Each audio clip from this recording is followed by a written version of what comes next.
I live alone in a small apartment on a quiet street.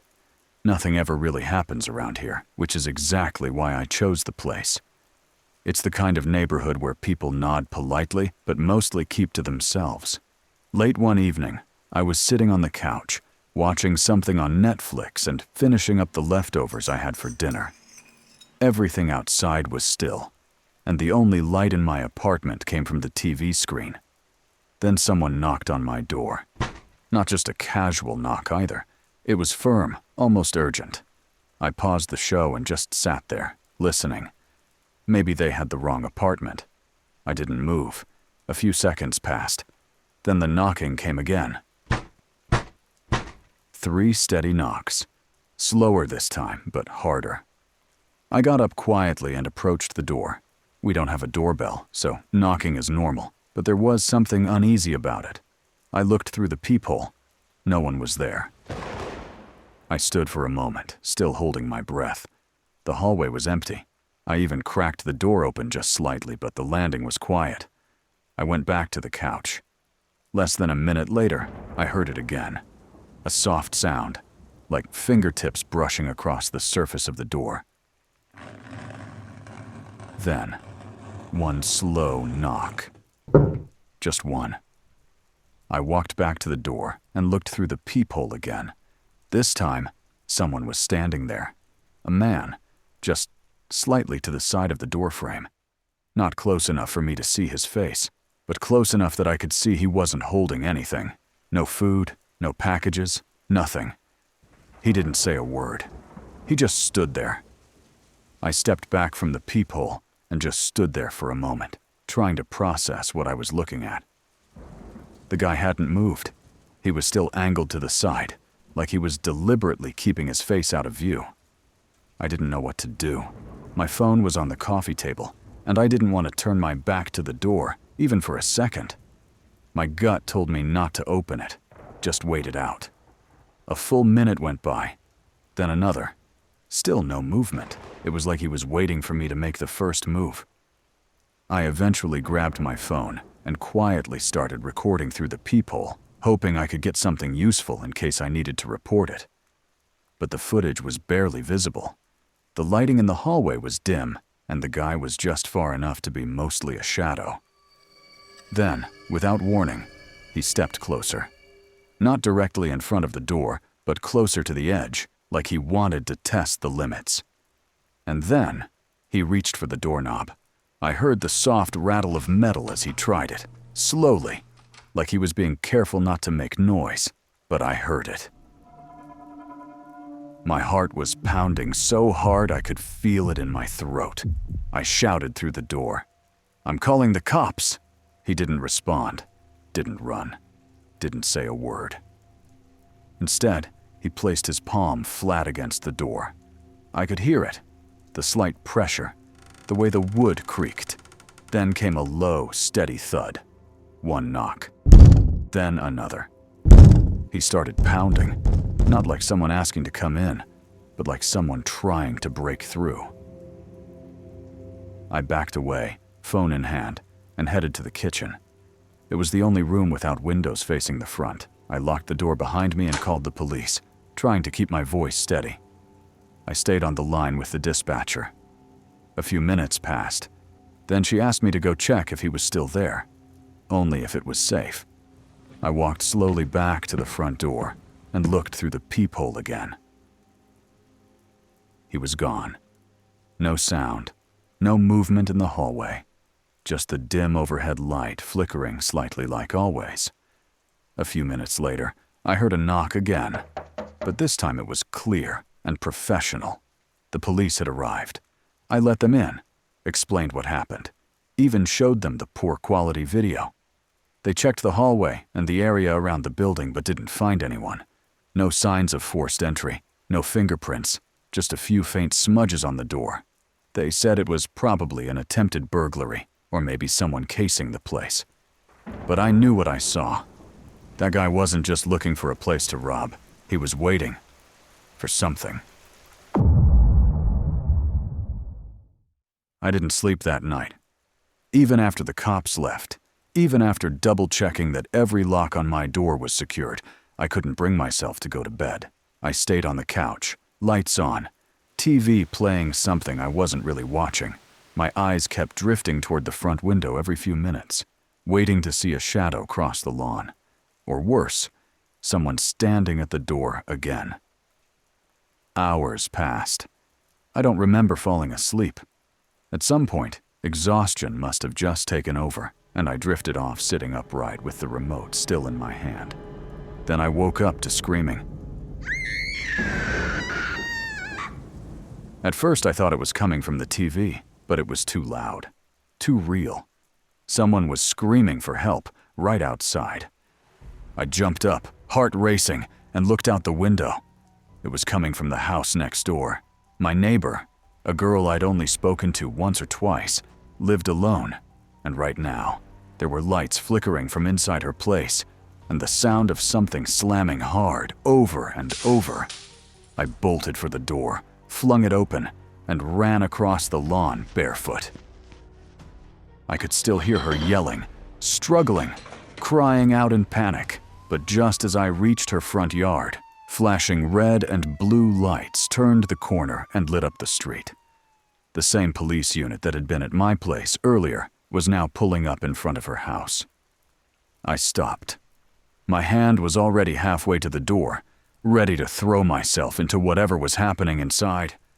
But the officers were already moving. 2 of them rushed the porch, while a third shouted commands from behind the open car door. I backed off, out of the way, watching from the grass as they forced the door open and went in. Within seconds, they dragged someone out. It was him.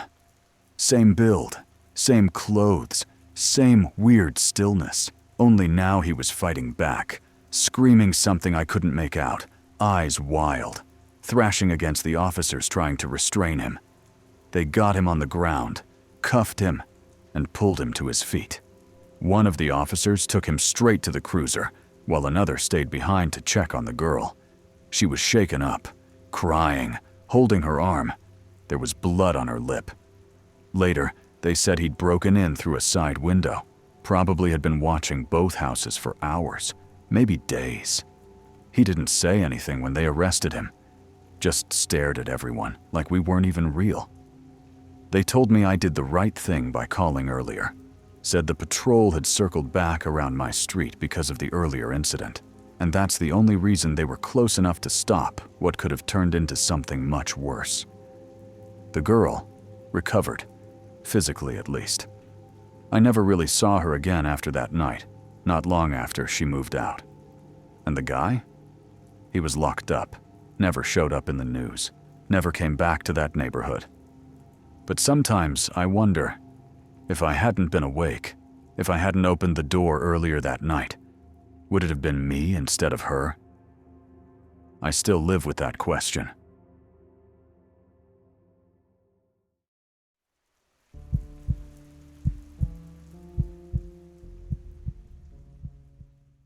The house I live in is old, but quiet. It's on a typical suburban street. Short fences, trimmed lawns, neighbors who mostly keep to themselves. I've lived here alone for a couple of years now, and I've always been careful about who I open the door for. A few days earlier, I'd been having some issues with the power. Lights flickering, a couple of outlets not working properly. I'd submitted a service request, but never heard back. So when a man showed up saying he was from the local power company, it didn't strike me as unusual. He had a uniform with a logo, a badge clipped to his shirt, and one of those hard plastic clipboards. He looked calm, spoke politely, and told me he needed to do a quick check inside, something about a potential underground fault. I was a little skeptical, but everything about him seemed legit. Nothing felt immediately wrong, so I let him in. He stepped inside quietly, almost too smoothly, gave a faint smile, and asked where the breaker panel was. I showed him, and watched as he crouched down and pretended to make notes on his clipboard. That's when I noticed something. He wasn't looking at the wiring. He was looking around the room, studying it, scanning the layout. His pen moved, but his eyes were elsewhere. And the way he walked, it didn't feel like someone doing a routine inspection.